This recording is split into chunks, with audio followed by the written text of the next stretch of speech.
Então, deixa eu aproveitar e te interromper, então. Cara, eu concordo que a gente precisa de um...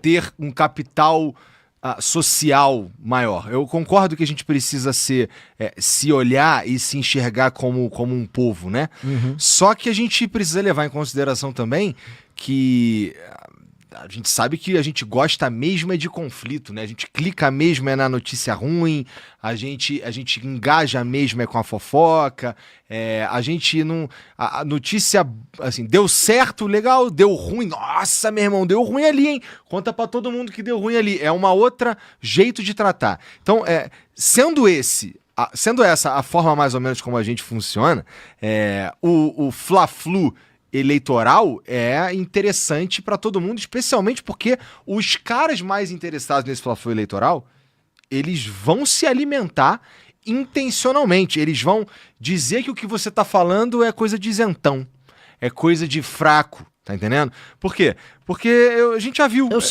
sei disso. A gente já viu várias vezes o cara que sobe e fala contra o banheiro unissex, aí ele viu lá, gravei meu vídeo lá, agora vai lá tu, fala a tua, tá ligado? E o cara vai lá e fala o contrário, faz um vídeo e é isso, né? Então, brigar contra esse jogo é talvez a maior dificuldade, o maior desafio agora, né? Falar de sensatez num momento de inflamação. Talvez, mas é completamente radical o que eu tô falando aqui. Porque é tão óbvio, o lance assim, é tão óbvio que a regra do jogo, a galera que tá assistindo aqui, que a regra do jogo é conflito e você ganha views, votos, ganha tudo com o conflito, que você pode só fingir que você tá em conflito. A coisa mais radical é você ser profundamente honesto. E falar, cara, não adianta eu ficar fingindo que vou ficar brigando com todo mundo o tempo todo. Eu não vou governar, eu não vou nem ganhar a eleição. Ao mesmo tempo, para vencer a eleição, eu tenho que ganhar dos caras. E aí, eu sou bem mais intenso nas críticas a eles. Então, soa paradoxal, porque assim, ao mesmo tempo que eu tô dando porrada no Lula, porrada no Flávio, porrada em todo mundo que eu preciso dar porrada, eu tô falando, eu vou ganhar, eu não quero mais dar porrada em vocês. Eu vou ganhar e assim, precisamos fazer algumas coisas que todo mundo aqui concorda. Precisamos destruir o crime organizado, precisa resolver a conta pública do Brasil, precisa ver essa oportunidade gigante que a gente tem com terras raras e pegar essa oportunidade e, assim, pelo amor de Deus, é uma chance que a gente tem de tirar o gap com os Estados Unidos, tirar o gap com o resto do mundo. O negócio das terras raras é um bilhete, ali pode ser ou um bilhete premiado ou mais um pau-Brasil. A gente tem que escolher. Ou a gente pega um bilhete premiado pra virar um lugar sério, ou ticket pau-Brasil, algumas pessoas vão ficar ricas, a gente vai exportar uma commodity, que nem commodity, mas exportar produto cru pra fora. Pô, eu quero no meu governo pegar esse ticket premiado e assim, fazer turbina de avião aqui, fazer drone aqui no Brasil, fazer bateria pra todos os carros que estão saindo fora os chineses no mundo, a bateria ser feita aqui no Brasil. Dá pra fazer tudo isso, cara. Dá pra galera ganhar muita grana. Só que, eu já tô avisando pra todo mundo assistindo, o seu país hoje acabou. Hoje, com as coisas que passaram nas 2 últimas semanas, é que brasileiro não dá bola, ninguém quer falar disso. Acabou, Igor. Casa caiu por 2 coisas. A galera não tem ideia do que foi esse fim da escala 6x1. Foi uma infantilidade, um debate infantil. Nem o México, que é um país de esquerda, só se foi pra essa linha. E vai ter consequências econômicas enormes. E pra gente conseguir fazer uma recuperação econômica, não vai rolar. Essa discussão já tá sendo em outros termos. As pessoas que sofrem com a escala 6x1 são pessoas que sofrem no fundo, por morar em grandes centros urbanos, sofrem com problema de transporte. A maior parte das pessoas passam 2, 3, 4 horas indo e voltando pro trabalho. Essas pessoas precisam de infraestrutura de transporte ou emprego perto de casa, morar perto do trabalho. Esse é o que precisa. De resto, a gente é um país muito pobre. Essas pessoas vão ter que trabalhar mais para poder pagar as contas delas. Isso foi uma coisa que passou. E a galera não viu ainda pro caminho que a gente tá adotando, que é um caminho inimigo da produtividade. O outro lado, você tá falando do Banco Master. Se prepare pro eletrolão. É o novo escândalo centibilionário que tem tudo para ultrapassar o do Banco Master. E já tá rolando, passou semana passada. Rolou um leilão de termoelétrica bizarro com o Joesley, mais uma turma ligada ao Alexandre Silveira, o ministro do Lula. Negócio muito, muito estranho. Um leilão bizarro que vai aumentar a nossa conta de luz ano que vem em coisa de 10% para todo mundo. Com termoelétricas operando sem precisar. A gente poderia ter usado esse leilão para investir em bateria, para energia renovável. O Brasil está produzindo muita energia eólica, muita energia solar, só que a gente não tem bateria para acumular isso. Porque tem vou tentar explicar aqui, mas tem picos, né? Se você tem energia solar, meio-dia você tá, né, no no pico, tem sol pra caramba. À noite você não pega energia solar. Então, quando você tem o pico, você não usa aquele boost de energia que tem. Você tem que ter... aquela energia se perde. Então o que você precisa? De bateria pra acumular. E aí à noite que você não pega, você gasta, você joga no sistema aquilo que foi acumulado na bateria. Esse leilão era pra ter colocado bateria. O Brasil tem entrado num modelo que a China tá indo, os Estados Unidos não teve. Foi termoelétrica, beneficiando um monte de vagabundo, de ladrão. Vagabundo e ladrão, com um acordo com o governo bizarro, pagando triplo, quádruplo por energia que outros lugares pagam. Qual que é a desculpa pra fazer essa porra? Não tem desculpa. O TCU já leu o que rolou agora, esse leilão, e falou, estudo bizarro. A Fiesp já entrou no STF, a gente mesmo vai entrar com a ação. E não estão falando ainda, porque o susto foi semana passada. E é um escândalo de centenas de bilhões. Ano que vem, a conta de luz vai aumentar em 10% pra todo mundo. E ninguém tá falando.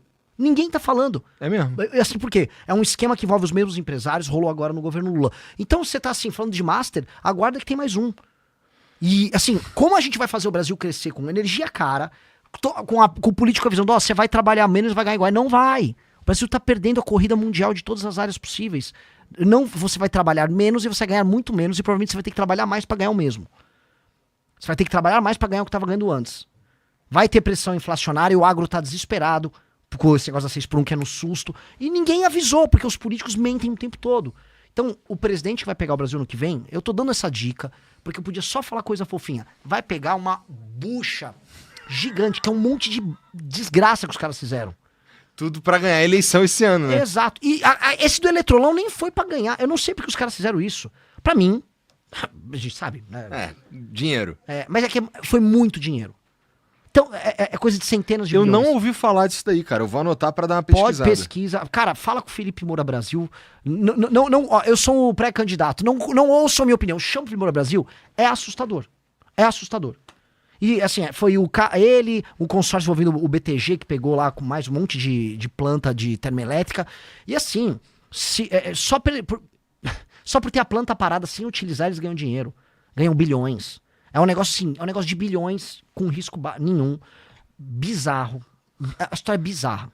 E eu tô me informando. Hoje eu peguei pra ler tudo. Puta saco.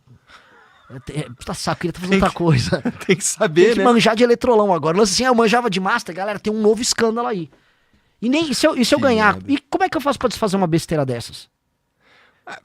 Entendeu? Porque, não, o direito é adquirido, né? Os caras ganharam o leilão. Pois é. Aí eu vou ser golpista. Legalmente, é um problema. Então, assim, o leilão foi... O leilão precisa ser homologado e tal. Não pode homologar esse leilão. Aí taca, a gente tem que gravar vídeo, falar desse assunto. As pessoas não sabem ainda do assunto, é feriado. Acho que é semana que vem. Aí, assim, a gente tem assim, que correr contra o tempo pra evitar uma puta de uma malandragem que aconteceu. Graças a Deus, a gente tá aqui ao vivo, tem, né, a galera, por favor, faça um corte disso. Esse assunto é importantíssimo. Se eu te pedir um negócio, chama o Felipe Moura Brasil pra falar disso. É o novo Banco Master. E aconteceu agora, sim. Na surdina. Cara, não, tá anotado aqui, eu vou estudar esse assunto aí.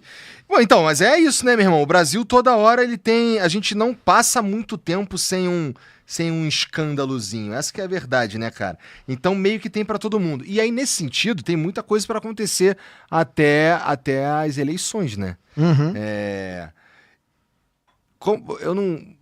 É claro que você vai dizer, inclusive tu já disse que pô, o teu principal investimento é não ter se envolvido com essas paradas, mas tu projeta mais mudanças daqui pra frente lá nesse cenário político, assim, especialmente no que toca escândalo. Porque, ó, tu acredita que a gente vai ter uma CPI do Banco Master? Tu acredita que a gente vai ter uma CPMI do Banco Master? Não vai ter.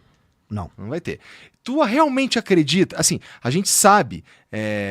que tem, eu imagino, eu não sei, mas eu imagino que ninguém quer que saia muita coisa dali do Daniel Vorcaro. Acho que os únicos interessados nisso talvez sejam os caras da Polícia Federal. Um salve pros caras da Polícia Federal, entendeu? É em quem eu tô, é onde tá a minha esperança, porque eu não acho que o Procurador-Geral da República tem tanto interesse assim, nem ninguém do STF, nem nenhum político, manja? O que me dá também aquele tédio que a gente estava falando mais cedo, né? Por quê? Eu acho que vai precisar de coragem e de saber dançar Porque se fosse pra fazer alguma coisa, tinha CPI. Sim, mas a CPI é realmente sim. Eu não contaria muito com uma CPI, porque todos os grandes membros dos partidos políticos estão envolvidos no escândalo do Banco Master. Perfeito. E o problema do modelo político do Brasil é que se você é um político do Centrão, o seu eleitor não te cobra. Vou dar um exemplo. Vamos dar um exemplo. Quem acabou com a CPI do Banco Master? Foi um acordo envolvendo o Flávio, o presidente do Senado, o Alcolumbre, e o Xandão. Palavras do Flávio. O Flávio disse que foi feito um acordo com o Xandão, que o projeto que garantia... Um acordo foi feito, ia passar a dosimetria enquanto tiravam a CPI do Master. Aí o Xandão não cumpriu depois, aí o Flávio foi reclamar. E quem, no final, não botou pra votar a CPI foi o Alcolumbre. Então, o Alcolumbre o estado do Alcolumbre, o Amapá, ele comprou títulos podres do Banco Master. O Alcolumbre estava nomeando o Otto Lobo na Comissão de Valores Imobiliários, que era um cara que interessava ao Joesley e ao Vorcaro. O Alcolumbre está no caso do Master. Só que o Alcolumbre ele é eleito pelo Amapá. E qual é a característica do eleitor do Alcolumbre? É que ele não liga, porque o Alcolumbre comprou o voto dele. O Alcolumbre comprou uma pessoa que vai comprar o voto dele. É um voto de máquina feito com pessoas de lugares muito pobres que não vão estar, tipo, Alcolumbre, tô de olho. Não estão de olho. A maior parte dos políticos do Centrão tem como característica não receber cobrança do eleitor, porque o eleitor é um eleitor muito pobre. E como o eleitor é muito pobre, aquela pessoa tá precisando de um emprego e ele depende do político para ter um emprego. Então, se ele for reclamar do político, ele vai perder o emprego na prefeitura, ele vai perder um dinheirinho do não sei o quê. Isso eu vi rodando no Nordeste. É muito difícil você imaginar que uma pessoa no Maranhão vai cobrar um político no Maranhão, porque se ela for cobrar um deputado, o deputado é amigo do vereador da cidade. Ele vai ter um vereador na cidade que tem essa pessoa. E aí essa pessoa depende do vereador para qualquer coisa. Todo mundo depende assim muito do Estado para sobreviver. Então aquela pessoa é quase um servo, não digo um escravo, mas um servo do político. Então esse político não é cobrado. Então ele pode fazer todos esses acordos corruptos que eles fazem. E essa é a grande verdade do Brasil. Porque eles não são cobrados, eles não vão perder a eleição. O que eles precisam para manter esse cara? Emenda, que com essas emendas ele manda um dinheiro para a base deles, desvia, esse dinheiro faz um caixa 2, e é por isso que existe o orçamento secreto, que hoje, junto com emendas em geral, tá na casa, sei lá, dos 60 bi nesse orçamento agora. São dezenas de bilhões. Serve pra que isso daí, pra operar essa máquina suja, que é uma máquina suja dos políticos. E aí, cara, quem tem mais grana, aí o cara vai da criatividade dele, como ele opera esse dinheiro. Isto é o Brasil. Eu tô falando assim, lembra do... É muito dinheiro mesmo. É muito dinheiro destinado a uma parada que... E assim, isso aqui é independente de partido. Eu tô falando de dinheiro. É muito dinheiro destinado a uma parada que não é claro. E, pô, se a gente tá falando de um troço no Estado brasileiro, a gente tá falando do meu dinheiro e do teu dinheiro aí também, meu irmão. Que a gente não sabe pra onde vai.